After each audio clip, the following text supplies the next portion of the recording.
Bonjour, ici Soleil du Nord Nopat. Bon, bonjour à tout le monde. Voilà, ça fait un moment qu'on n'a pas fait de vidéo. Donc là, on est le 25 novembre. Donc on a un peu de temps. On va essayer de faire une petite vidéo pour voir un peu l'évolution de nos cultures. Donc voilà, ici, c'est l'avocat qui s'est vraiment bien développé. Hein. Il est beau. Hein. Je ne sais pas si on le voit bien. Là, pour l'instant, je suis toujours avec mon portable. J'ai un caméscope, mais bon, j'ai la flemme de m'y mettre, essayer de comprendre la technologie de cet engin. Donc pour l'instant, je continue avec mon téléphone. Je le fais pour essayer de donner des petits conseils en toute modestie aux gens. Parce que moi, je regarde beaucoup aussi les vidéos de permaculture. Et franchement, je trouve ça motivant de voir les gens de tous horizons, de toutes régions, de les voir faire ce qu'ils font. Et voilà, moi, je voudrais participer à ça. C'est assez agréable de voir des gens entreprendre de belles choses comme ça. Alors ici, vous voyez, il y a des petites oranges sur cet arbuste en pot. Ici, un citronnier que je viens d'acheter aussi récemment. Voilà. Ici, c'est les premiers citrons de notre production. Voilà. Bon, c'est quand même agréable de voir ça. Hein. C'est quand même intéressant. Vous voyez. Là, ici, il y en a encore. C'est vraiment les citrons du Nord, donc c'est quand même assez space. Ici, le mimosa qui va commencer à fleurir aussi, tout doucement. Ici, le citron caviar, qui est tout en fleurs. Voilà. Ici, c'est un oranger en pot. Ici, un bougainvillier qui s'est vraiment bien développé à l'intérieur de la véranda. Bon, là, on commence à avoir un peu de froid, donc j'espère que ça va tenir cet hiver. On verra. Oui, il s'est quand même bien développé. Puis là, bon, on commence à être encore en contre-jour. Ici, il y a un autre bougainvillier en pot, tout en fleurs. Il est assez beau quand même, il est pas mal. C'est agréable de voir ça fin novembre. Ici, j'ai encore un bananier. Ici, des kumquats. On voit les fruits. Voilà. Ici, encore un citron caviar. Mais pour l'instant, c'est une autre sorte, donc il n'est pas fleuri du tout. On verra. Ici, encore un autre citronnier qui est planté directement en terre, à l'intérieur de la véranda. Vous voyez, bon, il est de cette année celui-là, mais on a des petits fruits déjà. Je ne sais pas si on les voit. Voilà. Ici, des figues de Barbarie qui vont être bonnes à cueillir. Là. Ça, je vais voir ce que ça va donner au niveau du goût. Ici, des pamplemousses. Alors, tout ça, c'est vraiment les premiers fruits qu'on a de notre récolte. Hein. Vous voyez, il y en a des petits, il y en a de toutes sortes. Ici, on a des oranges. Les oranges du Nord, c'est quand même pas banal, quoi. Même si c'est en véranda, vous voyez. Voilà. Alors ici, c'est des citrons que j'ai cultivés à partir de pépins. Oui, ils sont quand même ils sont beaux. Hein. Il faudra peut-être faire une greffe, on verra. Ici, encore un pamplemousse. Directement de notre production. Hein. Ça, c'est que de la production cette année. Voilà, c'est déjà une belle pièce. On goûtera quand il sera un peu plus mûr. Ici, encore des citrons caviar. Voilà. Ici, encore un citronnier, là, c'est le plus ancien, c'est le plus vieux que j'ai, donc il commence à avoir des citrons. Bon, ils sont pas super gros, mais bon, c'est pas mal. Il est quand même pas mal celui-là. Donc je pense que d'année en année, on va essayer de développer ça en espérant que ça tient le gel, quoi. C'est ça. C'est plus embêtant, c'est qu'en une saison, ça pourrait être grillé par le gel. Donc c'est pour ça que j'ai prévu un petit feu d'appoint, au cas où. Ou si on a vraiment des fortes gelées, je pourrais toujours allumer ça pour maintenir une certaine température. Voilà. Donc on va continuer un petit peu le tour du propriétaire. Bon, c'est l'hiver hein, qui arrive. Ah, ça c'est Cocarnic, toujours fidèle au poste. Là les joncs qui sont un petit peu ratiboisés par le froid, ça commence à... Enfin bon, il y a encore des bourgeons quand même. Ça, vous voyez, ça, ce que ça peut faire, c'est incroyable. Et ça va se ressemer. Donc voilà. C'est un petit peu l'aspect du mois de novembre, hein, fin novembre. On a encore des choux là. Cette année on a fait de la choucroute, hein, on l'a mangé il y a peu de temps. Ici on a encore la sauge. Là c'était le parc de tomates que j'avais cet été, qui a donné énormément. Et là oui on a encore des tomates. Évidemment ils vont plus mûrir. Mais bon je pense que si on les rente, on pourrait en récupérer encore. Hein. Quand même fin novembre c'est pas mal. Ici il y en a encore aussi ici. Bon, il y en a qui ont mis le joug. On verra. Ici le bananier pour l'instant il tient le choc là. Donc, il y a un peu de gel mais ça va, il résiste, on verra. Voilà, on continue la visite.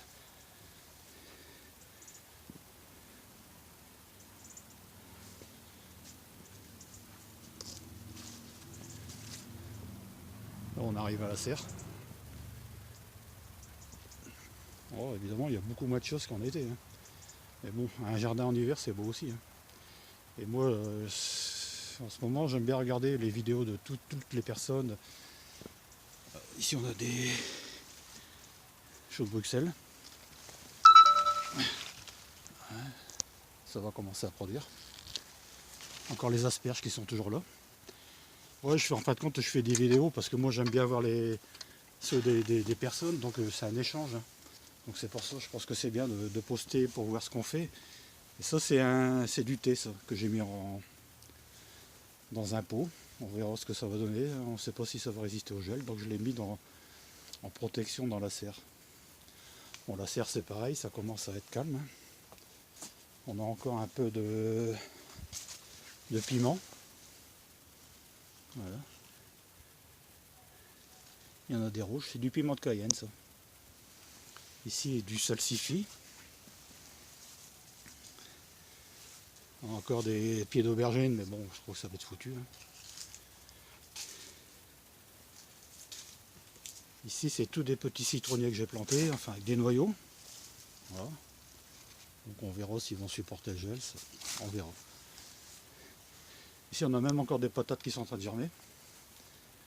Et encore des beaux pieds de pommes de terre, hein, fin novembre, quasiment début décembre. Ici, on a encore de la feuille de chêne. On en mange encore régulièrement. Hein. Donc en serre, ça va, ça tient bien. Il faut les arroser parce que sinon ça a tendance à monter. Voilà.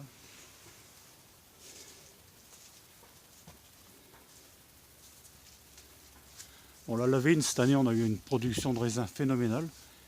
Et vraiment, ça a été incroyable. Et du raisin vraiment sucré. D'abord, les dernières grappes, ils sont ici. Là. On les voit, ils sont en train de pourrir. C'était pas du petit raisin. C'était vraiment du gros raisin blanc. Excellent. Bien sucré. Les derniers pieds de tomates. Ici, j'avais planté aussi un pied de vigne. Je pensais qu'il était mort. Et en fin de compte, ça y est, il a redémarré. C'est formidable. La nature fait bien les choses. On allait faire un petit tour à l'extérieur côté potager. Encore des pieds de poivrons. Encore des tomates. Voilà. Ah, c'est fermé, je vais faire le tour. Ici les potimarrons qu'on a récoltés. Enfin une partie. Hein. Ici il y a un petit abricotier, un noyau qui a germé. Ici un pêcher aussi, toujours des noyaux.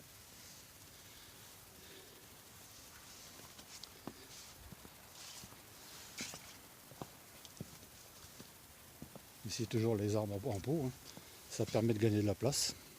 Et toujours des fraisiers au pied.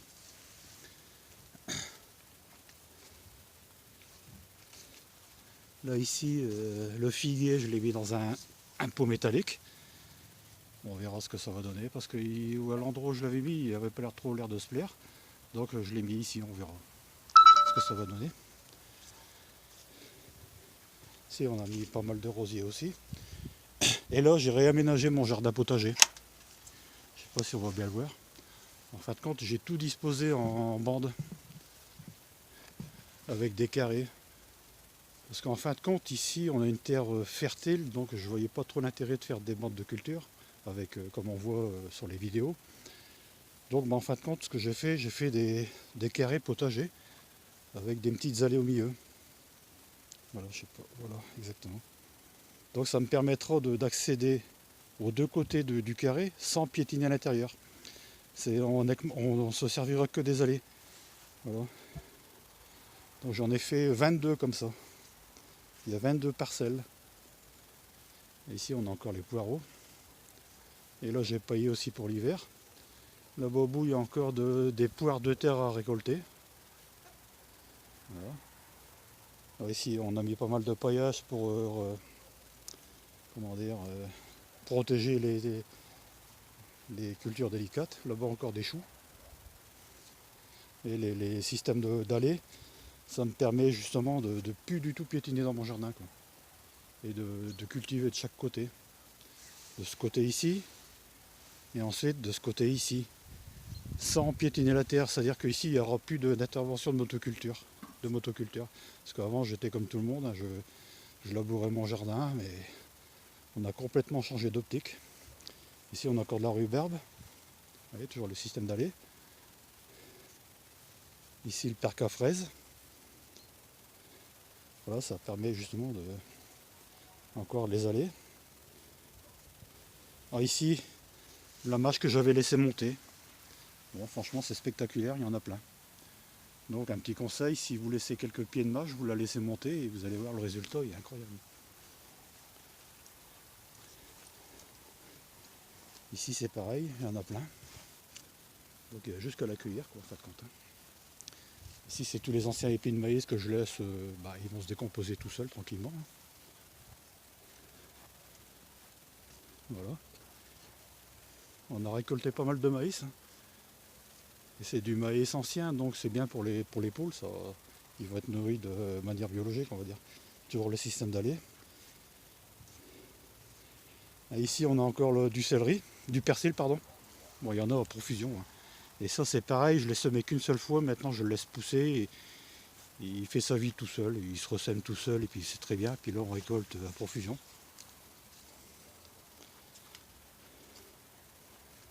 Voilà. Là j'ai planté pas mal de kiwis. J'en ai mis 6 pieds, donc avec mâle femelle, hein, parce que je pense que c'est ça qui donne les meilleurs résultats. Donc là je les ai protégés parce qu'on annonce du froid. Donc alors, en théorie c'est résistant au gel, mais bon, comme je viens de les planter, ils vont être un peu fragiles. Ici encore du maïs. Toujours les allées. Là encore de la scarole. Là. Bon voilà, s'il gèle, c'est cuit, c'est foutu. Là j'ai fait du broyage, donc j'ai tout mis au pied des framboisiers ici. Voilà. Ici j'ai refait quelques carrés potagers aussi. Avec justement tous ces systèmes de planches qui me permettent d'avoir moins de travail. Il y aura moins d'entretien, ce sera plus facile à gérer. Et plus facile à planter, il y aura juste qu'à faire le tour à droite et à gauche du carré. Et plus de piétinement du tout à l'intérieur, ça sera vraiment... on ne travaille plus du tout la terre. Alors on va essayer de voir une vue d'ensemble du jardin d'en haut.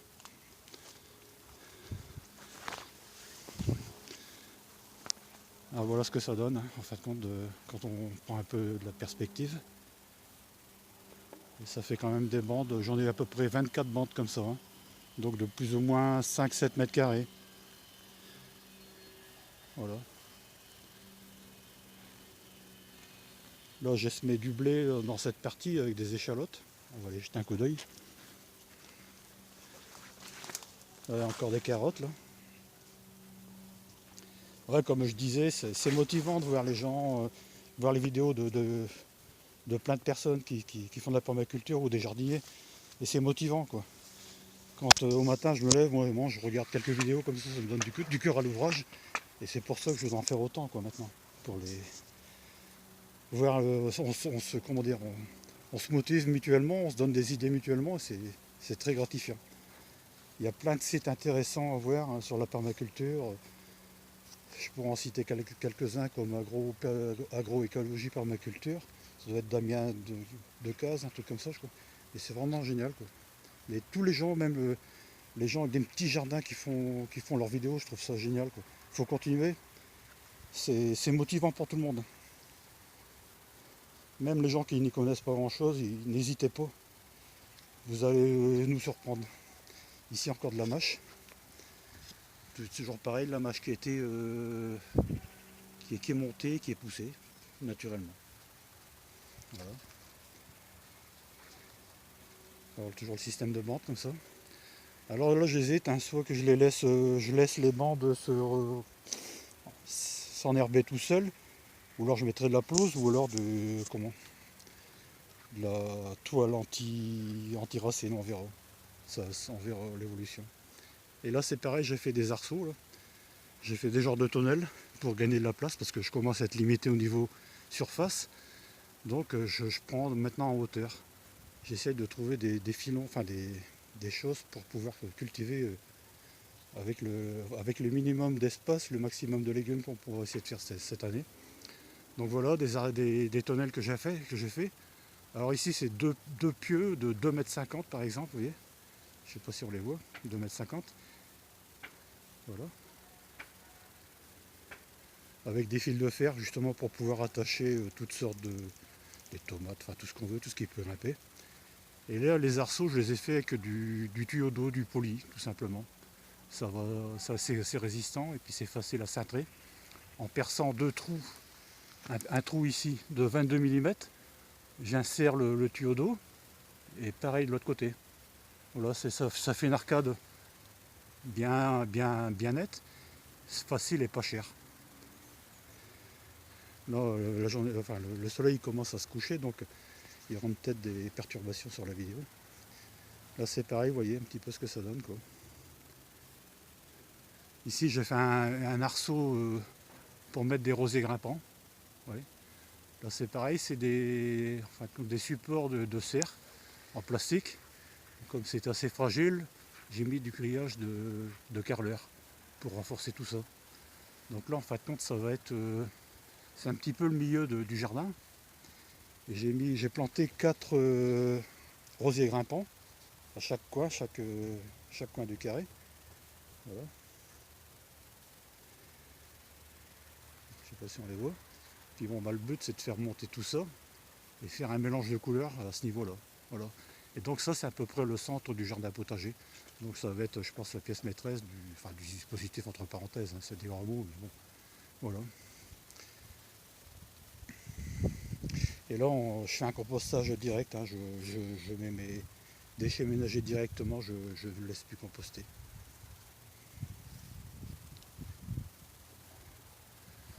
Donc l'eucalyptus là qui se porte vraiment bien. Voilà. Donc c'est la morte saison. Hein. Mais je vous invite tous, hein, si vous voulez faire des vidéos, c'est sympa, c'est agréable de voir ce que les autres font et c'est motivant. Même des gens avec des petits jardins, ils font des trucs géniaux, quoi. Vraiment, ça vaut le coup de. C'est ce qui me pousse à refaire des vidéos, parce que si je peux donner une petite idée, c'est déjà ça, c'est déjà bien. Là, la mer là, qui se porte bien, hein, avec les plantations qui se sont faites naturellement. Ici, un arbre à faisan avec des fruits. Là. Je sais pas trop ce que ça peut donner. Il paraît que c'est comestible, mais bon, je préfère pas goûter tant que je connais pas. J'ai pas assez de renseignements là-dessus. Là, on a ici mon bel abricotier, là, qui me donne toujours des fruits pas mal.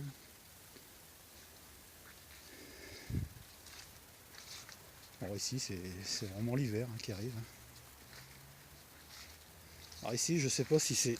Je me pose la question de savoir si c'est pas un avocat qui a poussé, naturellement. Parce que comme je composte directement, j'ai certainement dû jeter des noyaux d'avocat. Et je vois qu'ils ont germé, ils ont bien poussé. Mais bon, s'ils gèlent vraiment fort, je crois qu'ils sont cramés, mais on verra. Ça à suivre, à suivre. Donc voilà, c'est pour vous faire voir un petit peu l'état du jardin en novembre 2017. Et là, si tout va bien, cette année, le potentiel il devrait être au maximum. Donc c'est pour ça, on va essayer de suivre ça, puis poster ça sur YouTube. Justement pour... ici, j'ai acheté une vieille baignoire. Ce qu'on va faire, on va mettre une fleur aquatique dedans, certainement. Peut-être un nénuphar ou un truc comme ça. Là, ici, j'ai des fraisiers, mais bon, je m'aperçois qu'il y a pleut beaucoup. Donc il va falloir que je perce les pots hein, pour pas que l'eau stagne trop longtemps, parce que c'est pas bon du tout ça. Voilà. Là ici c'est pareil, tous des pots de récupération. Il y a encore des fraisiers en fleurs, hein, fin novembre. C'est quand même incroyable. Hein. Donc c'est bien mouillé aussi, donc demain il y a des choses à faire. Il va falloir percer tous les pots. Il y a encore des fraisiers en fleurs. Et là je crois que le coup de gel il va leur donner le coup de grâce. On a encore des roses. Un petit rosier nain. Voilà. Là les pôles ils sont toujours là, les coques ils sont toujours, on les a pas encore abattus malheureusement, bon ils sont bien. C'est pas évident de sacrifier une bête, hein. C'est difficile, franchement, j'ai pas envie. Voilà, donc on a fait un petit peu le tour du propriétaire, mais maintenant on va essayer de suivre un peu plus régulièrement.